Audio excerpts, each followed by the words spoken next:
नमस्कार, सत श्री अकाल। आप देख रहे हैं पंजाब केसरी, नवोदय टाइम्स, जगबाणी टीवी। मैं हूं आपके साथ श्रमित और आज हमने पंजाब केसरी नवोदय टाइम्स पर कनेक्ट किया है। विश्वास नगर के एमएलए हमारे साथ हैं ओपी शर्मा जी। ओपी शर्मा जी, स्वागत है आपका।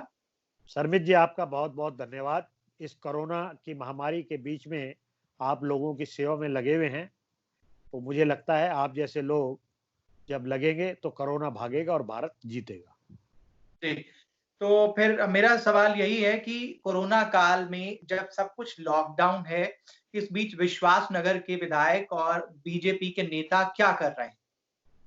देखिए, हम लोग जहाँ-जहाँ खाना बँट रहा है उसको सुपरवाइज़ कर रहे हैं, सैनिटाइज़ेशन की बात कर रहे हैं, जहाँ-जहाँ पर कोरोना इफ़ेक्टेड जो मरीज़ हैं, उन लोगों की भी ज़रूरतों का ध्यान रख रहे हैं। इसके अलावा सूखा राशन चारों कॉर्पोरेशन में हम लगातार बाँट रहे हैं और सबसे बड़ी बात मुझे लगता है जब आपातकालीन जब स्थिति होती है, तो आप अपने लोगों से संपर्क बनाए रखते हैं, उससे उनका मनोबल बढ़ता है और मुझे लगता है मुझे एक गाना बड़ा पुराना याद आता है, रात भर का है मेहमा अंधेरा, किसके रोके रुका है सवेरा, तो कोरोना हारेगा, भारत जीतेगा और दोबारा दिल्ली, देश और दुनिया में वही चहल-पहल होगी।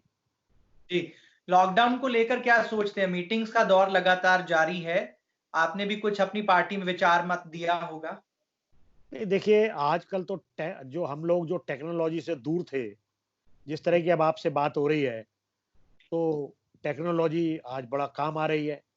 तो सभी चीज़ें तो स्काइप पे है या जी, वीडियो कॉल है, इन पे कर रहे हैं और मुझे लगता है कि इन सब चीज़ों को करने से जो ज़रूरतमंद लोग हैं, हम लगातार उनके संपर्क में हैं और लोग जो हमसे पूछना चाहते हैं और हम अपने अफ़सरों से जो पूछना चाहते हैं, वो लगातार हम सब लोग एक-दूसरे के संपर्क में होने से मुझे लगता है इस लड़ाई में लड़ने के लिए हम सब लोग सशक्त हैं। जी। केसेज़ जो हैं वो हज़ारों में जा रहे हैं दिल्ली में भी। क्या लगता है स्थिति जो है कैसे काबू आएगी दिल्ली में? देखिए, दिल्ली में जो तबलीगी जमात का जो मामला हुआ है, अब वो जो हो गया, वो हो गया है। अब सवाल ये है कि अब जो बिगड़ गया है, उस बिगड़ी हुई चीज़ को सुधारना है और अब भी मुझे लगता है तबलीगी जमात के कुछ लोग जो डिटेक्ट नहीं हुए हैं, उनको सामने आना चाहिए, अपना इलाज कराना चाहिए।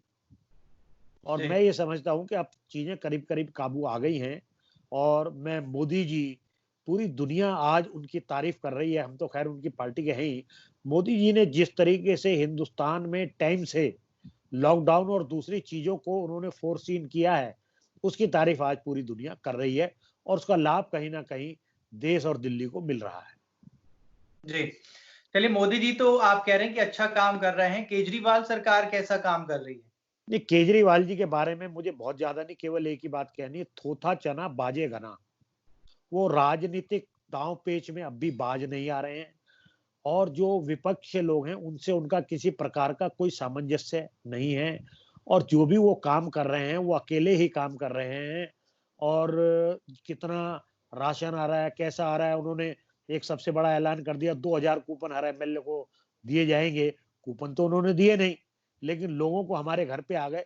तो केजरीवाल जी केवल प्रेस में अपनी फ़ोटो दिखाने के लिए जो काम करते हैं, केजरीवाल जी में बहुत बदलाव आया है और ज़्यादा बदलाव की ज़रूरत है। तो मैं ये समझता हूँ कि आज ये जो घड़ी है, इसमें राजनीति को छोड़कर जनता की सेवा के लिए हमें आगे आना चाहिए। जी। मेरा केवल इतना ही इस विषय में कहना है। लेकिन आपको नहीं लगता कि अरविंद केजरीवाल उन्होंने तमाम बीजेपी के सांसदों से वीडियो चैट किया, उनके सुझाव लिए, तमाम बात आप उनको मतलब नहीं, 2 मिनट के लिए ऐसा वीडियो तो नहीं है? चैट नहीं, आप जो मुझे वीडियो चैट कर रहे हैं अभी तक, जी, इससे पब्लिक का तो कोई भला होने वाला नहीं, या तो आपके अखबार में छपेगा या मुझे लगेगा कि जो कुछ मैं कर रहा हूँ वो दुनिया तक जा रहा है। तो 2 मिनट के लिए बात करना और जो बात किए, जो वायदे करते हैं केजरीवाल जी, उनकी आदत में नहीं है अपने वायदों को पूरा करना।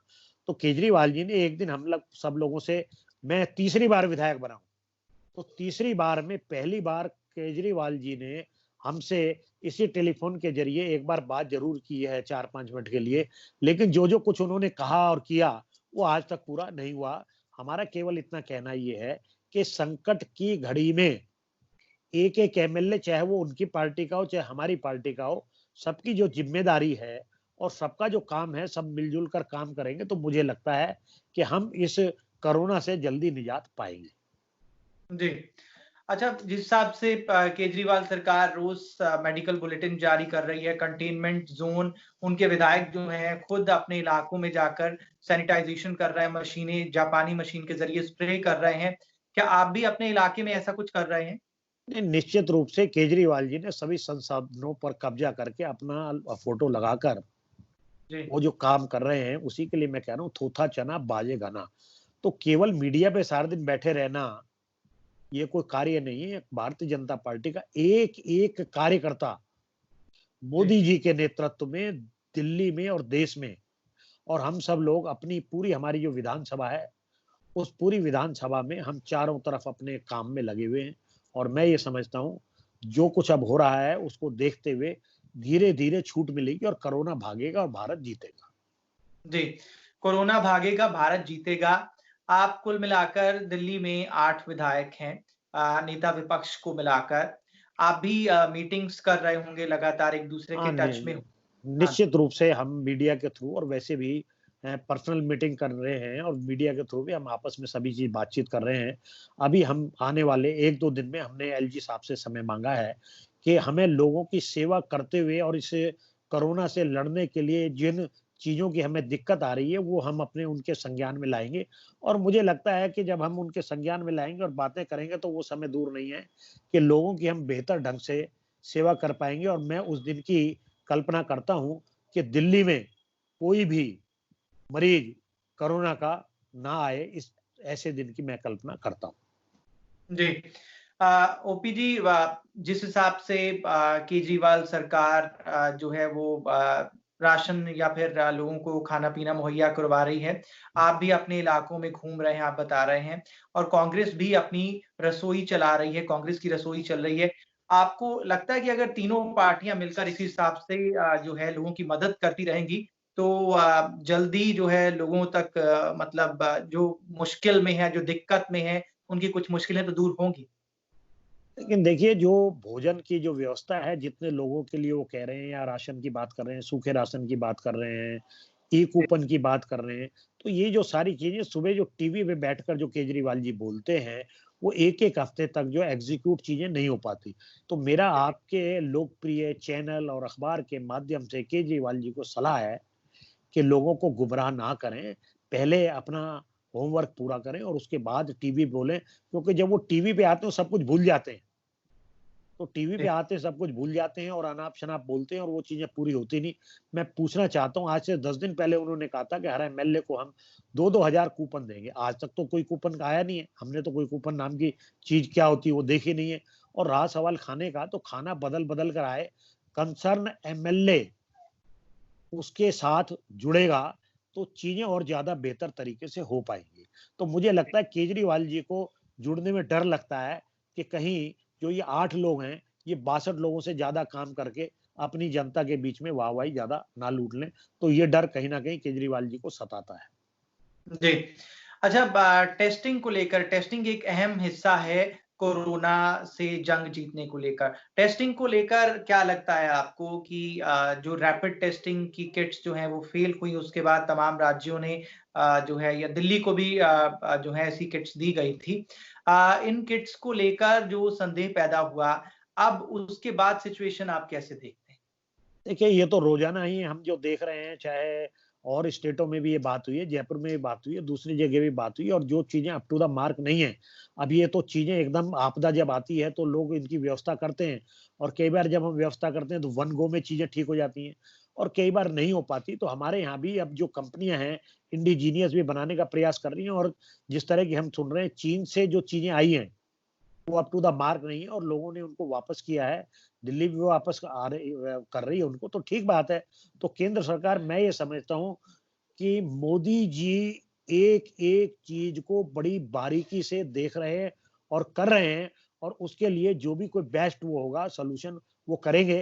क्योंकि हम ये मेडिकल की जो चीज़ें, हम इनसे हमारा संबंध संपर्क नहीं है। जितनी अखबार और टीवी में हम देखते हैं, आप जो कह रहे हैं, उसके हिसाब से मैं ये उम्मीद करता हूँ कि आने वाले समय में जो हमारे यहाँ इंडिजीनियस भी किटें बन रही हैं, वो कामयाब होंगी और इसका जो लोगों को रिलीफ मिलेगा। लॉकडाउन को लेकर आपको क्या उम्मीद है 3 मई के बाद?